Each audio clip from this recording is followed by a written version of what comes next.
casa, Senhor. Muito obrigada. Esteja abençoando ainda mais as suas casas, nunca deixando faltar o pão de cada dia, Senhor.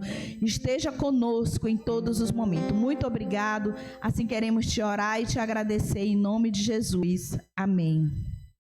Graça e paz, igreja do Senhor. Boa noite a todos. E aqui, amém, irmãos? Tá tudo bem aí? Então, eu estou muito feliz de estar de volta. Sempre a minha alegria de estar pregando a palavra, a coisa mais deliciosa na minha vida é a graça de pregar a palavra.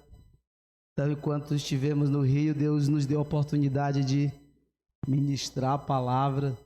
A gente sempre dosa isso, porque a gente está ali também com o propósito de descansar. Eu tive um tempo muito precioso com a minha mãe, resolvemos algumas coisas também de família, que sempre tem.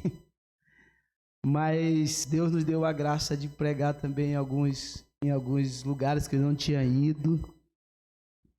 E assim, o Senhor sempre honra, porque Ele sabe da inteireza do meu coração, quanto está sempre em primeiro lugar, sempre a coisa principal no meu respirar é poder estar com a palavra, é meditar, é trazer para mim, é compartilhar, e cada oportunidade que Deus me dá de compartilhar com outros, para mim é uma glória. Assim, eu estou muito feliz de estar aqui de volta, de estar pregando também na minha igreja, de estar compartilhando com meus irmãos aquilo que o Senhor tem gerado em meu coração.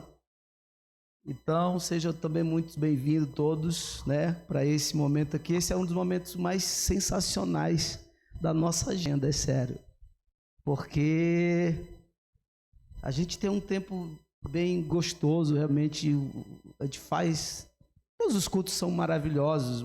Isso aqui, quando a gente tem essa sequência na palavra, e a gente vai entendendo, vai olhando tudo que aquilo que o Espírito Santo foi trabalhando na mente do autor, e a gente vai compartilhando aqui, cada vez que assim vai tendo a experiência com cada iluminação que o Espírito Santo vai gerando na mente, no coração dos pregadores. Isso aqui é fantástico, assim, é fora de série. Então chegamos na carta aos Coríntios, capítulo 6, vocês já entenderam? Aí você nunca se fez essa pergunta? Por que a carta, a gente olha para a igreja de Coríntios, uma igreja tão problemática, cheia de coisas absurdas? O Espírito Santo Deus não deveria esconder isso. Não era para estar isso lá no escondido. Mas por que essa igreja, inclusive, está aqui sendo citada nas escrituras sagradas, né? Na inspiração divina, a palavra inspirada. A gente fica, às vezes, se perguntando isso, né? Porque... E aí a gente vai encontrando algumas coisas, alguns porquês. E um dos que eu acredito é porque essas falhas, essas dificuldades que a Bíblia mostra aqui da igreja de Corinto, mostra a imperfeição da igreja. Sim ou não? Mostra a nossa imperfeição, de quanto nós somos imperfeitos e fracos. Mas o que é que a Bíblia fala sobre a nossa fraqueza? Qual é a coisa mais linda que a Bíblia fala sobre a nossa fraqueza? Não reforçando ela, mas o que ele fala? Que o poder do Senhor, Ele opera onde? Nas nossas fraquezas. Então essa igreja aí que mostra todas essas deformações, também é a igreja onde o Senhor operou de forma extraordinária. A igreja que mostra sua imperfeição é a mesma igreja que também ela é a mostra da glória de Deus para o mundo. Sim ou não? Então, essa igreja, eu estou falando isso porque a gente aprendeu, fomos gerados em cima de uma mentalidade de que a igreja, a gente não é para mostrar nossas imperfeições. Então nós fomos catequizados por um cristianismo, um evangelho onde a igreja é o lugar de gente perfeita, consertada, e que você não pode destoar lá. Então tu tem que, como não tem jeito de não destoar, porque nós somos imperfeitos ainda, aí foi daí que começou a ver a ideia do mascaramento. Então, ao invés da gente se mostrar imperfeitos como somos, e para que o poder transformador, a glória de Deus se manifeste na nossa vida, e o poder de Deus se manifeste, e o nome do Senhor seja glorificado para o mundo, a partir da nossa transformação, a gente esconde. E aí parece que não está acontecendo nada, porque se a gente usa o dispositivo do mascaramento, a gente não se abre para o aperfeiçoamento do Espírito, sim ou não? Eu sei que é duro aceitar isso aí, né? O sim foi baixo por isso, mas está tudo certo. Mas é isso. Quanto mais a gente se dispõe, se permite se abrir para o Espírito de Deus agir, mais a glória de Deus se manifesta na nossa vida a cada transformação que Ele vai operando em nosso caráter. Amém? Carta de Coríntios é isso. Paulo vai... Quando nós olhamos para os problemas que o apóstolo Paulo relata aqui no capítulo 6, que nós abrimos no capítulo 6. Se vocês estão seguindo aí, eu acho que é esse. Se nada deu errado, se deu tudo certo, lembra, Maria José? É o capítulo 6. Quando nós olhamos para os problemas que o apóstolo Paulo aborda da igreja de Corinto, se tem uma ideia clara, né, uma noção clara por que a igreja, ela no início, ela não se desenvolvia. Por que ela, no seu início, ela foi muito travada? Ela, ao ponto de Paulo, porque ela não crescia, ela não desenvolvia, a ponto de Paulo chamar eles de quê? De crianças na fé, de gente imatura. Depois de um tempo, ele dizia, olha, era para me estar escrevendo aqui para vocês, mandando uma feijoada recheada de conteúdos espirituais, mas não posso, eu tenho que mandar escrever conteúdos de leitinho, lá de leitinho de primeiro semestre, aquele, né, o mais fraquinho. Por quê?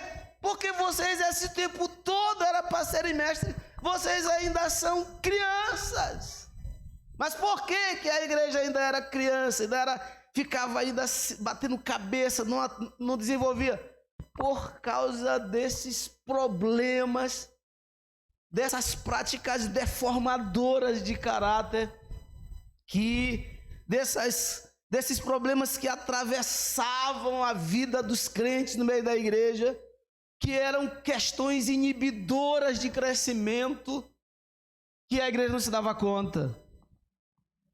E aí o apóstolo Paulo, então, ele vai tratando esses problemas e vai trabalhando. Aí a palavra que começa, aí a palavra de Deus começa a entrar no coração dos irmãos, e aí a glória de Deus, o poder transformador do Senhor começa a acontecer no meio da igreja, e a igreja ela vai ganhando corpo, ela vai passando a ser um ambiente que atrai o poder de Deus e a glória de Deus se manifestando nos dons e de todo tipo de dons que você imagina.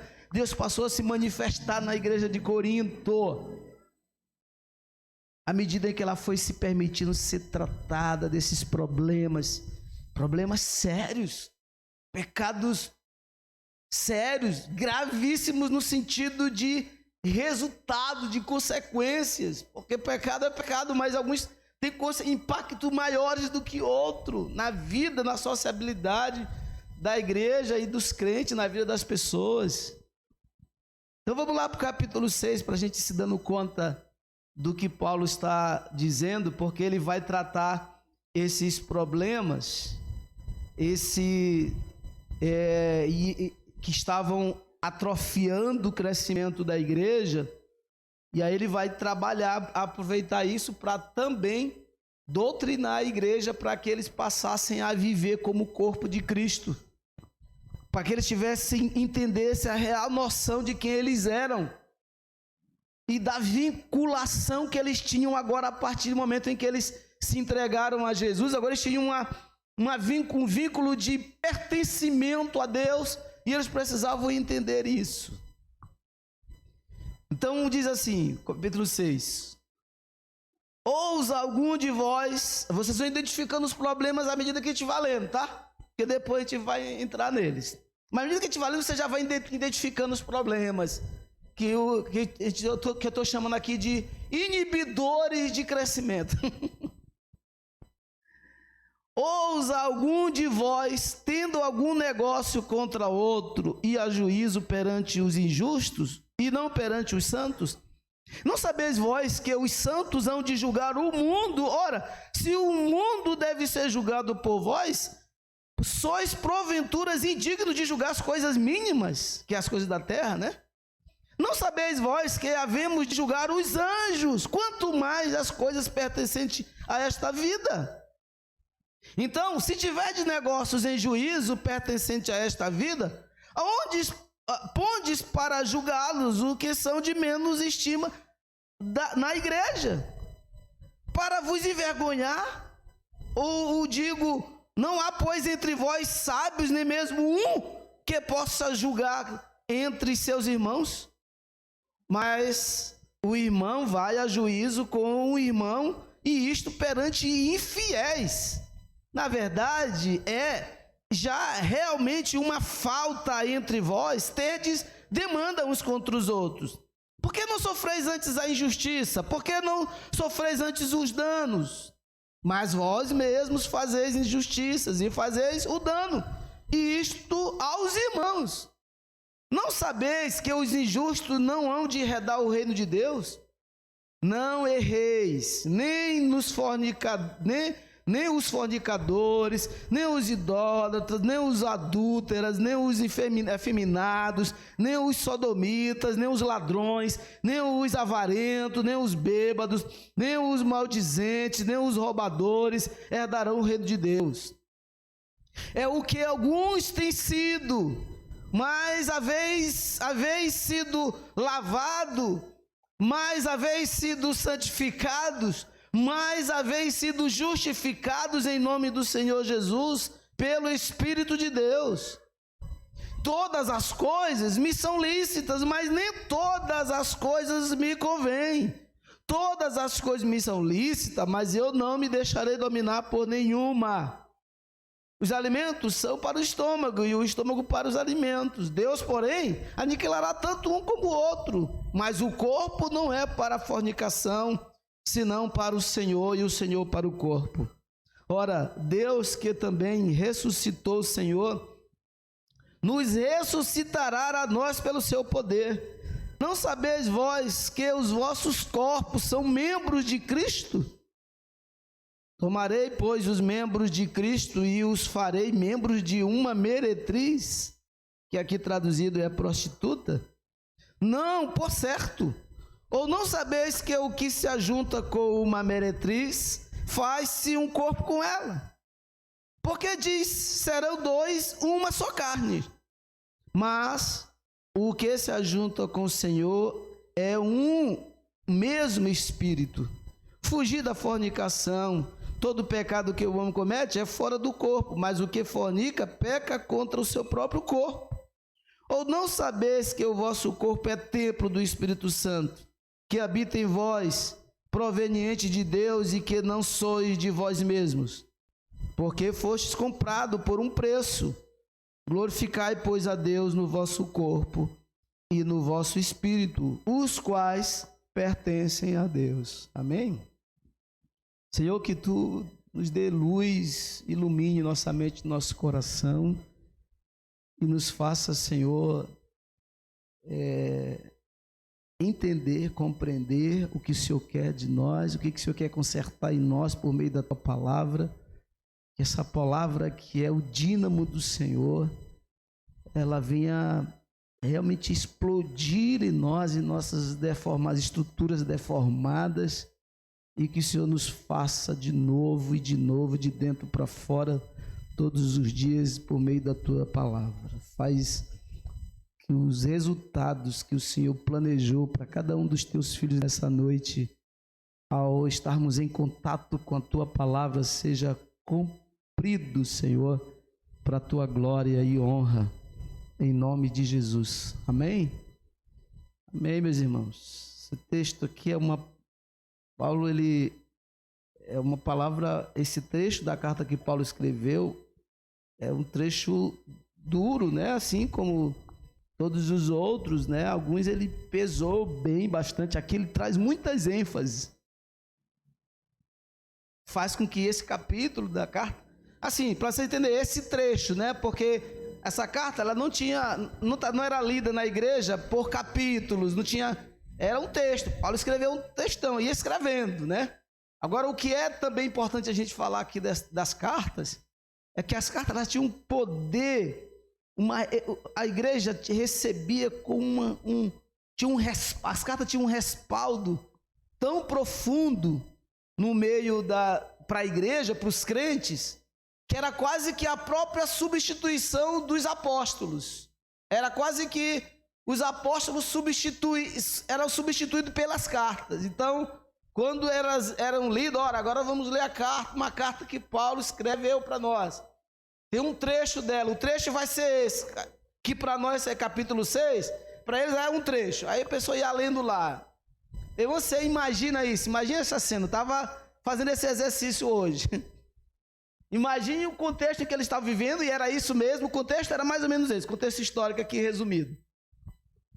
A igreja de Corinto, por exemplo, a gente já falou aqui que era uma igreja que ela nasce numa cultura extremamente de degradação moral, né, alavancada, né, uma sociedade idólatra, imoral. Pra vocês terem uma ideia, né, já falamos aqui como a prostituição era cultural, era um elemento da cultura, né, dos coríntios. Então, os festejos lá da deusa, da padroeira da cidade, era contratadas 1000 prostitutas para fazer relação sexual aberta no meio da praça para os estrangeiros e que iam passando, que vinham. Para ter uma ideia, então era naturalizado isso. E aí, quando agora eles se convertem, entendem que aqui Paulo está falando para uma igreja de pessoas convertidas mesmo, mas com uma carga cultural de pecados pesadíssimo. E aí ele chega esse momento em que eles vão estar ouvindo a palavra, as escrituras, que é essa carta, é um dispositivo de doutrinamento da igreja. Todo mundo lá parado assim, ouvindo aquilo. E aí ele chega nesse trecho, ele já entra, começa com: vocês, ousa algum de vocês entrar em contenda judicial uns com os outros? O que Paulo está citando aqui não é uma coisa hipotética que poderia acontecer, estava acontecendo, entende? Eu não sei o que a gente pode associar aqui, mas é mais ou menos aqui, de alguma forma entrou em algum problema entre algum dos irmãos aqui, que Deus livre e guarde pelo sangue de Cristo, e aí um decide botar na justiça, nas pequenas causas. Como assim para pequenas causas? O que Paulo está dizendo é: como assim você leva uma situação dessa para pequenas causas? Eu fui lá no restaurante da irmã Isabel, que Deus lhe viu, mas é só para ilustrativo. E aí não gostou da comida, não sei o quê, e aí ou então sentiu que a irmã Isabel cobrou um preço a mais, e aí ficou aquela questão, e aí, vou entrar na justiça, vou lá no Procon. Como assim tu vai no Procon para resolver uma situação dessa com tua irmã?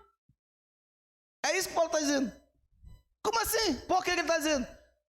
Primeiro, não é só chegar lá.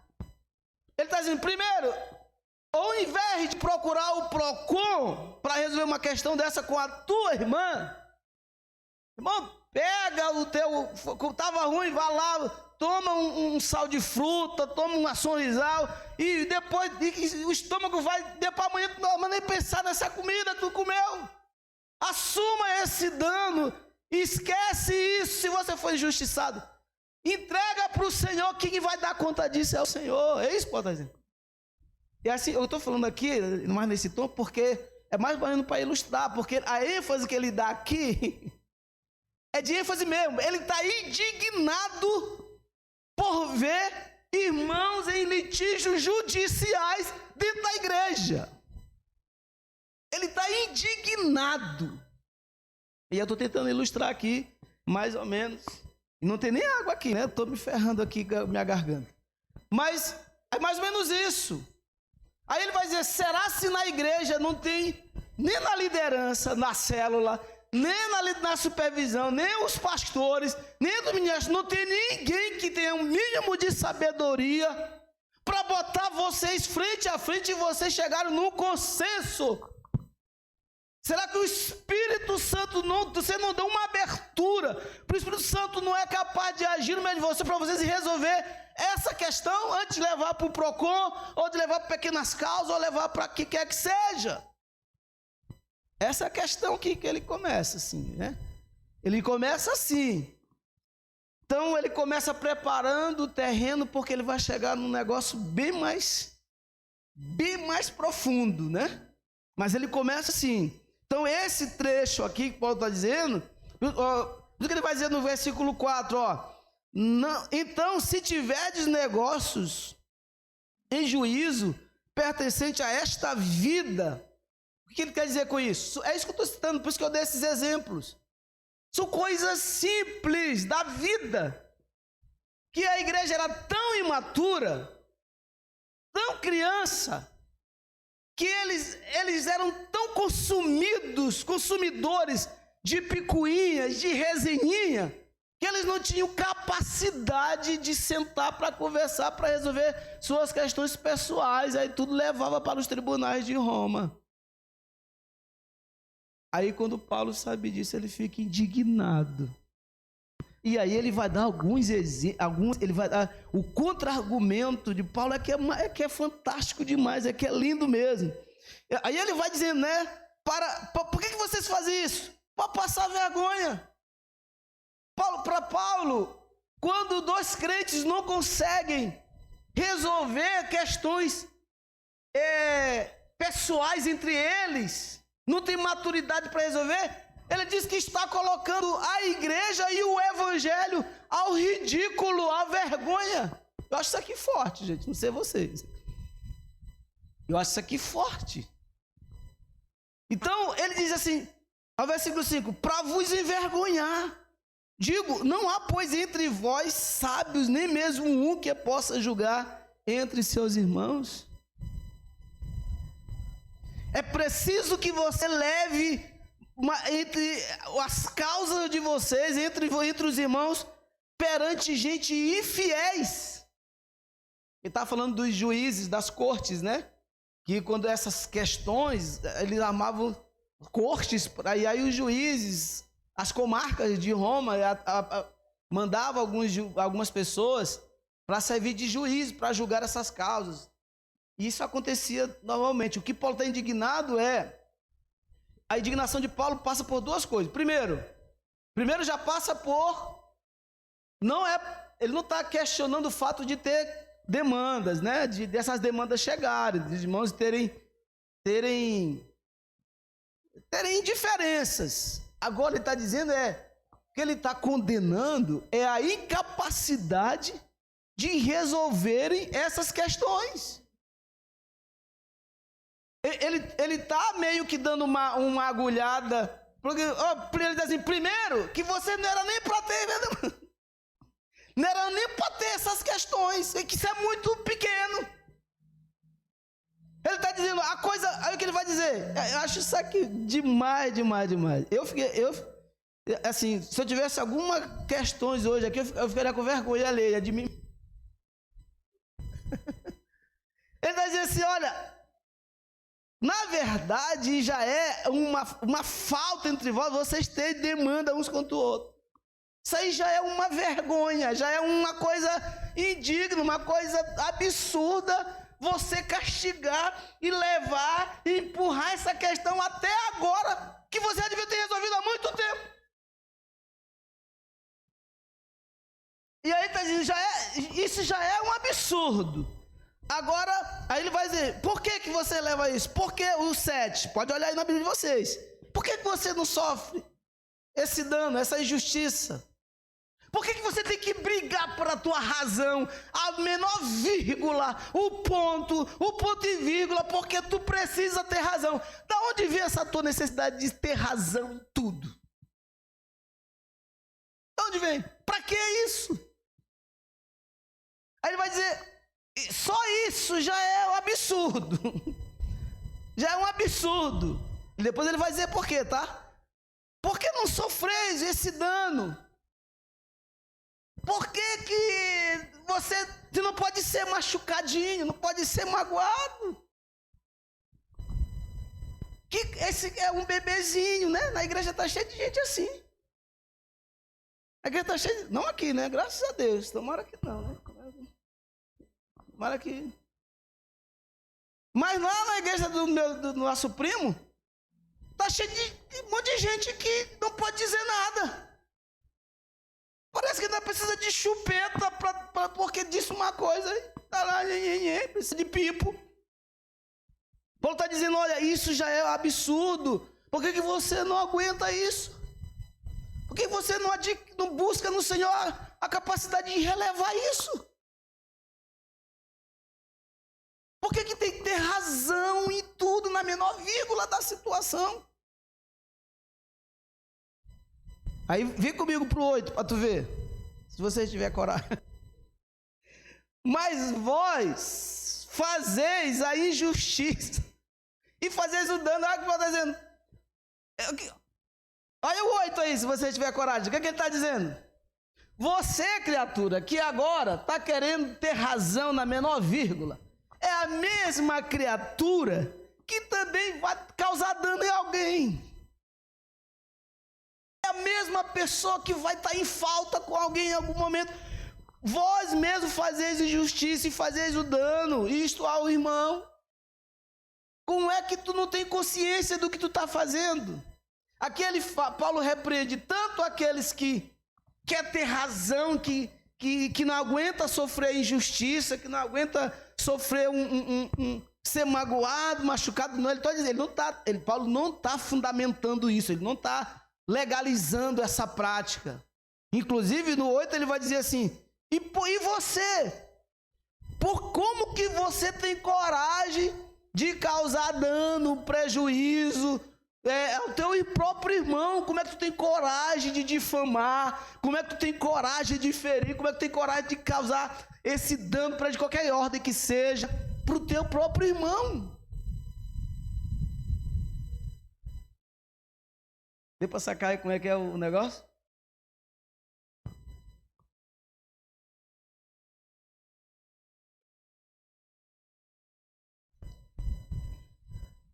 Aí, a gente passou do 8. Agora, olha o 9. O negócio não fica melhor não, gente. Esse contexto aqui, esse trecho, fico imaginando, fez esse exercício hoje, né?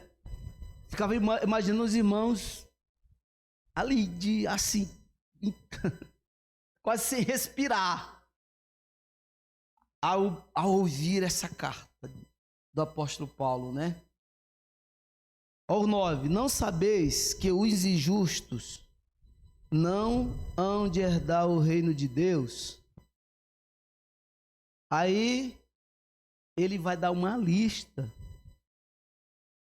que contém práticas potencialmente capazes de deformar por completo o caráter até do crente.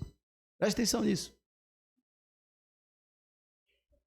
Ele está falando que a pessoa teve uma situação e aí, mas se arrependeu completamente e voltou. Não é desse. Ele está falando aqui o termo que ele coloca aqui diz ele usa hamartema ao invés de hamartíria, porque ele dá mais a ideia de que essas práticas, a continuidade delas, é mais ou menos isso, ela é ativa, é práticas viciosas. O ciclo vicioso nessas práticas faz com que elas deformem o caráter até mesmo de uma pessoa crente. Aí a lista que ele vai dar. Veja só, tanto esses aqui, ó, veja que o versículo 9, ele faz essa transiçãozinha, mas ele não vai entrar numa outra lista, não é uma segunda lista, não, ele vai só completar, ou seja, aquelas pessoas, lembra que a gente falou da golinha? Da picuinha, do cara que quer ter razão em tudo, do cara que vive dando prejuízo para os irmãos, uns para os outros, e ele também está aqui.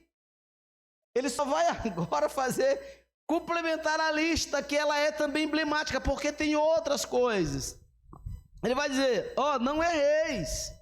Depois que ele diz, não sabeis que os injustos não hão de herdar o reino de Deus, ele está dizendo que essas práticas são potencialmente capazes de deformar o caráter até do crente a ponto dele ser visto como um injusto mesmo, de não herdar o reino. E aí, muito cuidado nisso aqui, para vocês não entenderem, então não estou preconizando aqui um princípio arminiano, não. Está falando, que Paulo está dizendo, Paulo está falando nessa mesma perspectiva do alerta para essas práticas. Entende? Por que ele está alertando? Porque lá logo aqui embaixo ele já vai dizer, olha, todas as coisas me são, mas nem todas me convêm, todas as coisas me são lícitas, mas eu não vou deixar nenhuma me escravizar. A ideia aqui é de escravizar de novo, porque eu já sou escravo do Deus vivo. Essa que é a ideia, né? Mas olha a lista. Nem os fornicadores, e aqui lembrar aqui o termo que ele está usando aqui é fornicários,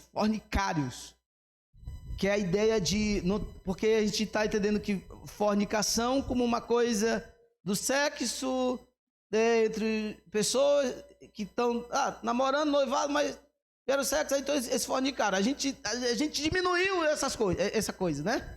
No meio da igreja, diminuímos isso, fizemos uma síntese e hoje funciona pela síntese. Mas Paulo está dizendo, fornicários aqui é qualquer prática sexual indevida, né?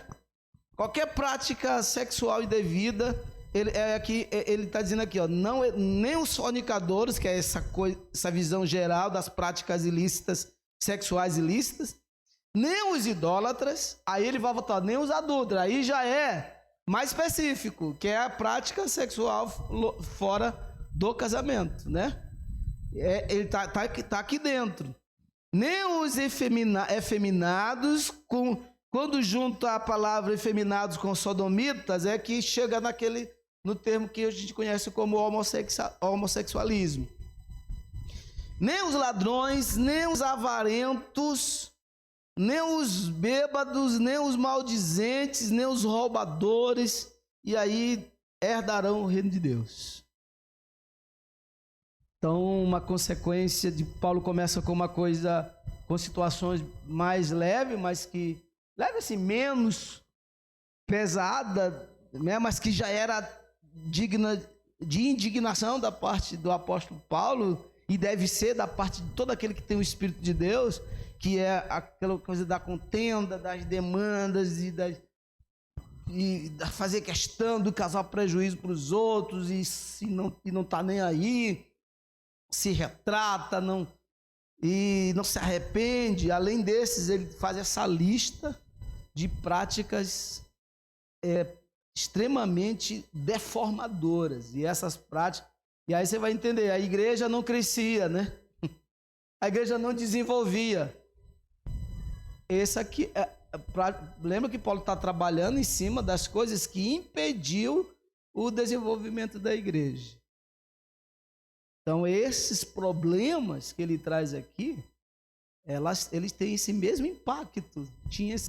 Todos esses problemas tinham esse impacto. O impacto geral era, um dos impactos era o atrofiamento da igreja, que não crescia, os irmãos não desenvolviam, né?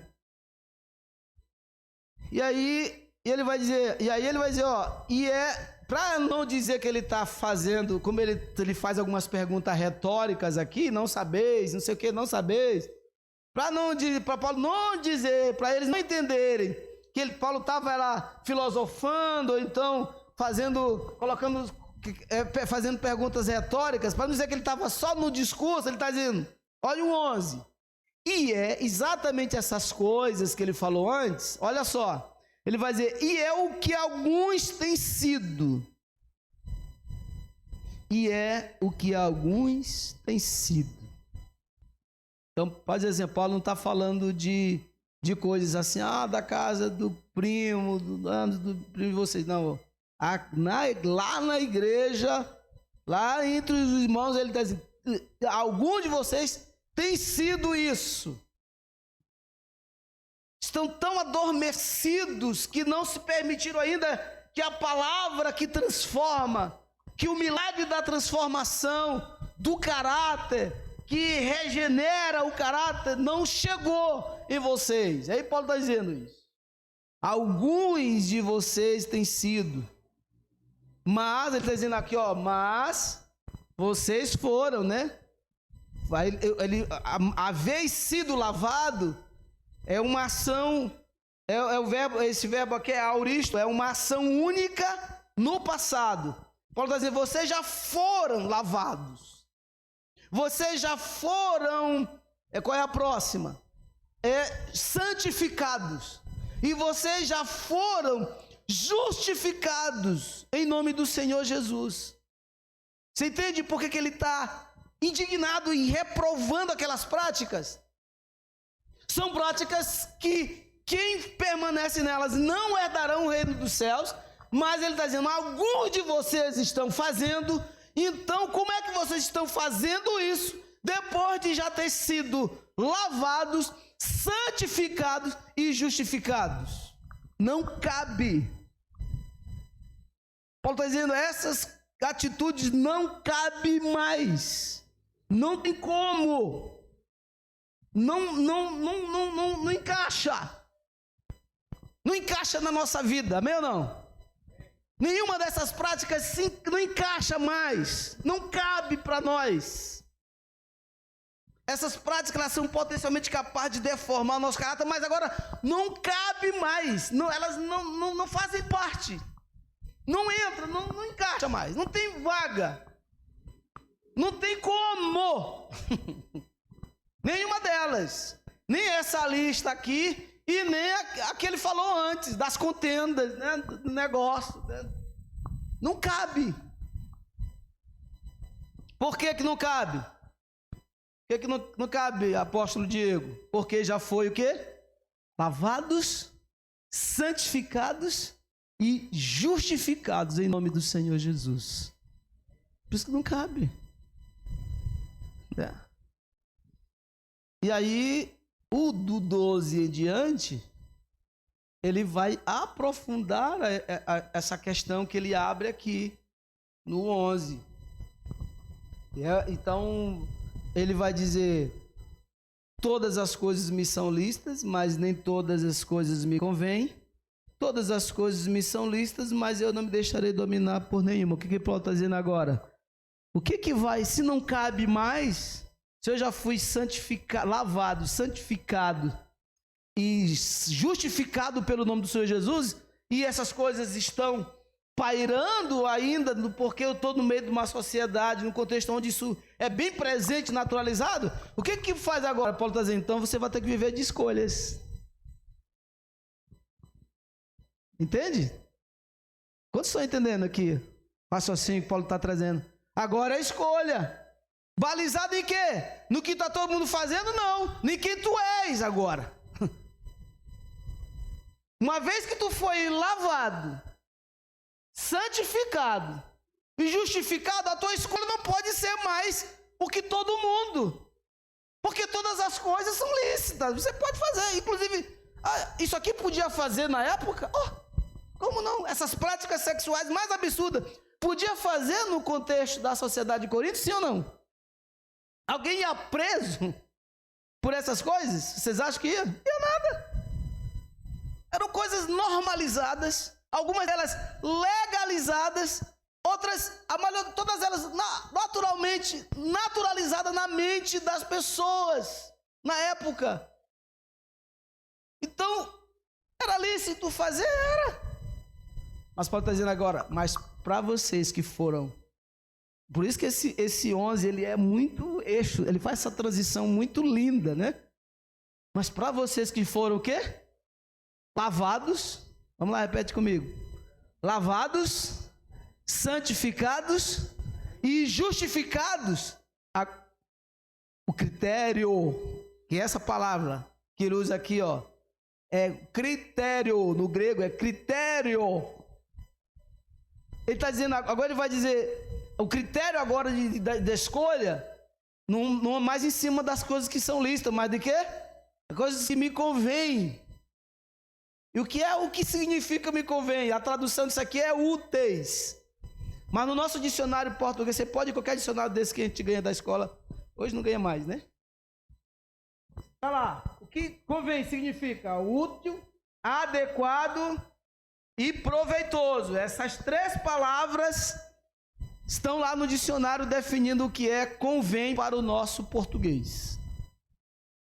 Então o que Paulo está dizendo aqui, a minha escolha não pode ser mais nas coisas que são lícitas naturalmente, mas daquilo que é útil para mim agora, como alguém que foi o quê? Para alguém que foi lavado, santificado e justificado, a minha escolha tem que ser em cima de coisas que são úteis, proveitosas e adequadas. Deixou aí? Foi? E aí ele vai dar alguns exemplos, né? Porque tanto no 12 como no 13, Paulo está contra-argumentando, e no 18 ele está contra-argumentando algo, porque como é que os coríntios, que quando eles eram confrontados com essas coisas, eles tinham um lema que era fruto de, por exemplo, aqui, né? O que seria o lema para hoje? Isso aí todo mundo faz, não é um lema da nossa sociedade? Não, mas isso aí todo mundo faz, tu tá reclamando disso, mas isso aí não é normal, não é assim? Vamos dizer que esse seja o nosso lema hoje. Para os coríntios, eles tinham alguns lemas sobre o uso do corpo, então, da liberdade. Então, eles dizem, não, mas nós já somos livres. Nós já somos livres, inclusive se comparando com os judeus, por exemplo, os crentes judeus, a igreja dos judeus. Nós já somos livres dessas leis de Moisés. Então, na cabeça deles, eles usavam isso, transformaram no lema de que aquela liberdade que eles tinham, que Paulo pregou para eles, era o álibi e a abertura para que eles fizessem qualquer coisa, o que desse na cabeça. E aí Paulo está dizendo, não, a liberdade cristã não diz do que tu ela não está à disposição da tua ambição, da tua cobiça, dos teus desejos. A liberdade cristã, ela é uma liberdade de um escravo, mas você é livre, mas você ainda é escravo. Impressionante esse jogo de palavras que Paulo usa aqui. Você é livre, mas você ainda é escravo do Deus vivo. Somos, inclusive, essa liberdade cristã, que Paulo está dizendo aqui, a liberdade que nós temos em Cristo é para fazer o que é correto, é para fazer aquilo que está para além das garras do pecado. É isso que consiste a nossa liberdade, sim ou não? Porque se não é isso, não é liberdade. Porque essa liberdade irresponsável que fazia parte do lema deles e de algumas pessoas dentro da igreja, hoje em dia, infelizmente, é uma liberdade cuja referência da liberdade é o que vai te escravizar. Então Paulo diz assim, não, meu filho, a liberdade que Jesus te deu é para te funcionar fora das garras, das correntes do pecado, porque tu está livre. E lá em Romanos ele vai dizer, o pecado não pode mais te escravizar de novo, porque... E ele vai dizer aqui mesmo, lá no final ele vai dizer, por que não pode mais? Por que ele não pode mais te escravizar? Ele vai dizer, inclusive, ele vai finalizar isso aqui, eu já estou adiantando mesmo. Eu sou ruim de assistir série por isso, porque eu não aguento ficar naquele negócio, primeira temporada, 2, 3, eu quero lá ver como é que termina. O 20 ele diz assim, porque fostes comprado por bom preço, ou seja, foi comprado e pago. Então agora glorifique a Deus com o vosso corpo, porque o vosso corpo, no vosso espírito, os quais pertencem a Deus. O versículo 11 ele vai dizer, ou não sabeis que o vosso corpo é templo do Espírito, e o corpo é o templo do Espírito Santo que habita em vós, proveniente de Deus, que não sois de vós mesmos. Então, você não é livre para você fazer o que tu quiser, porque tu não é dono de ti. Por que você não é dono de ti? Você pertence a quem pagou o preço do teu pecado. Somos livres do pecado, mas ainda escravos do nosso Senhor Jesus. Isso é bom ou não? Isso é maravilhoso. Isso é maravilhoso. Você andar e ter esse poder dentro de você, que você tem a capacidade de dizer não para o pecado. Todos estes aqui. E o que Paulo faz entre o 12 e aqui o final, é só contra-argumentar contra os lemas. Ele aí ele dá os exemplos dos alimentos, né? O alimento não é para se comer. Então ele diz a mesma ideia. Se o alimento é para se comer, então nosso corpo é para a gente fazer o que quiser.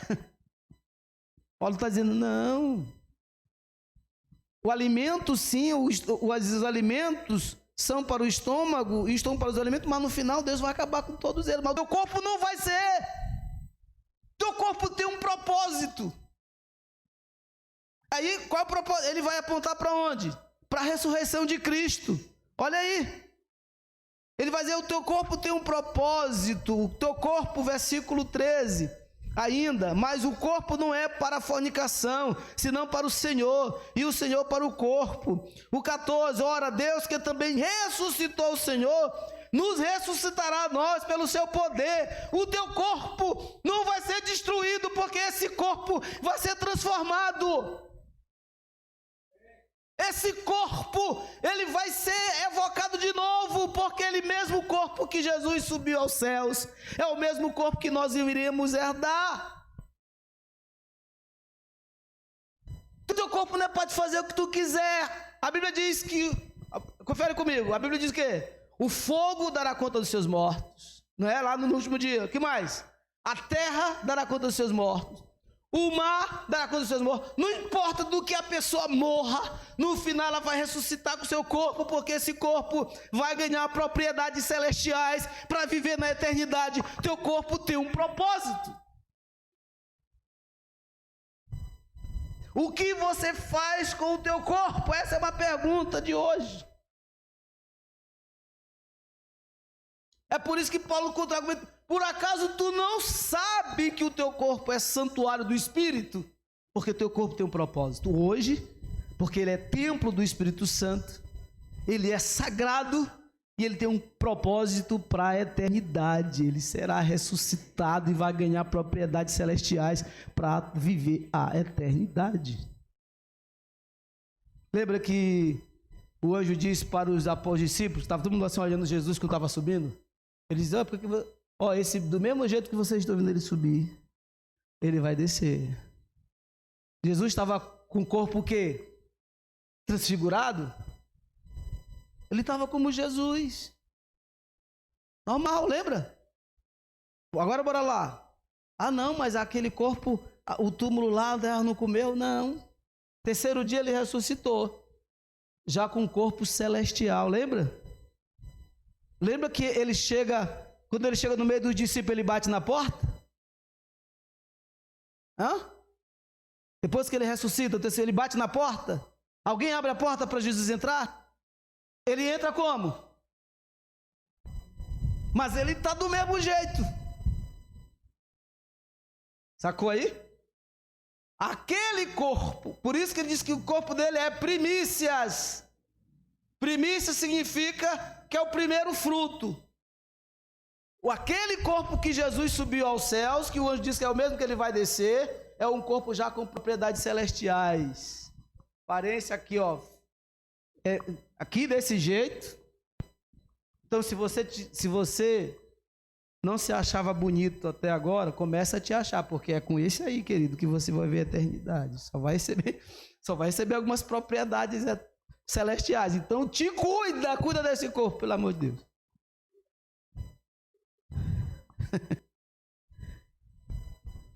Então, para que é o corpo? Para fins de finalizar. Porque foste comprados por um bom preço, ou seja, está pago. Então, agora, para que é esse corpo? Qual é o propósito? Glorificai, pois, a Deus no vosso corpo e no vosso espírito, aos quais pertencem a Deus. Propósito do nosso corpo: glorificar ao Senhor. Tudo que a gente faz tem que ser para a glória de Deus. Esse é o lema da nossa vida cotidiana: glorificar o nome do Senhor. Amém? Quantos estão entendendo? Então vamos ficar de pé para a gente orar.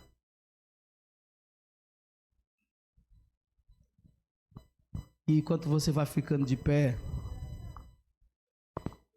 é importante que você saia daqui muito reflexivo. Muito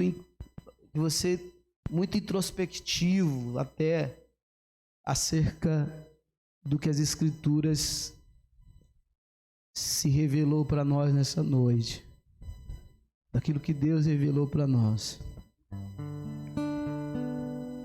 Te livra dessas práticas que podem deformar teu caráter. Que você já foi lavado, santificado e justificado. Te livra dessas práticas que não cabem mais, querido, em você.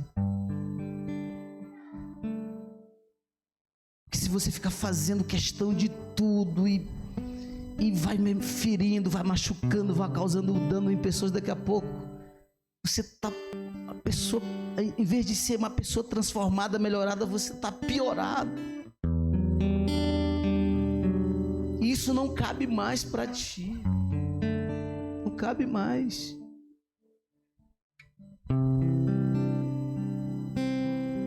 Aquelas práticas que estão aqui, Paulo está falando de coisas longe da gente.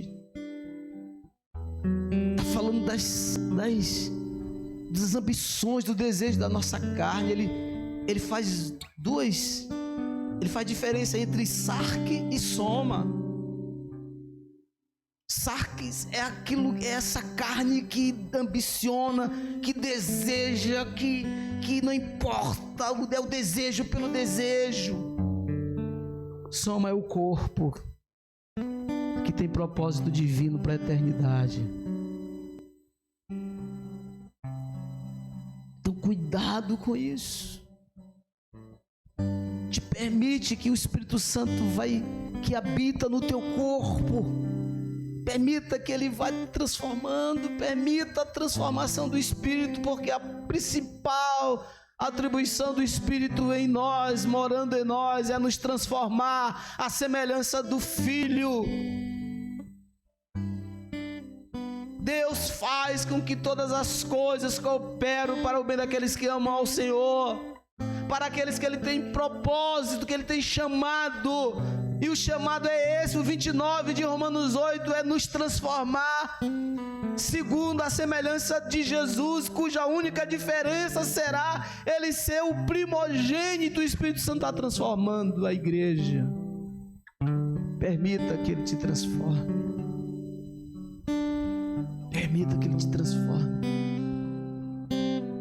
Dá essa entrada, dá liberdade para o Espírito Santo. E veja as escolhas que você faz, porque não dá mais para te fazer escolhas conforme o mundo escolhe. Não cabe, não tem como você fazer escolhas conforme o mundo escolhe. Porque tu já foste lavados, santificados e justificados em nome de Jesus, que é o nome que está acima de todo nome. Então muda de vida, permita que o Espírito Santo esteja mudando, transformando a tua vida todo dia. Porque o propósito de tudo isso é que a nossa vida, o nosso corpo seja para glorificar o nosso Deus. Pai, em nome de Jesus, que esta palavra venha ecoar profundamente ainda em nosso interior e venha causar todas as transformações e mudanças em cada um de nós individualmente, que o Senhor sabe quais são as lutas, os desafios interior de cada um. Venha transformar, venha nos guardar, venha fazer com que essa palavra venha gerar frutos em cada um dos teus filhos nessa noite aqui, em nome de Jesus. Gratidão, Senhor, por esse tempo, cada um que foi atraído pela tua glória, pela tua palavra e está aqui hoje. Gratidão. Agora nos leve em paz para os nossos lares, para onde estamos indo, debaixo da proteção do Senhor. E aviva-nos nesse momento de comunhão também ali, Deus, na nossa praça. Tudo isso te pedimos em nome de Jesus. Amém, amém. Amém, querido? Vamos lá para a praça, ter mais esse momento de comunhão. E Deus abençoe. Deseja aí um restante de semana abençoado para o teu irmão. E vamos para a nossa praça.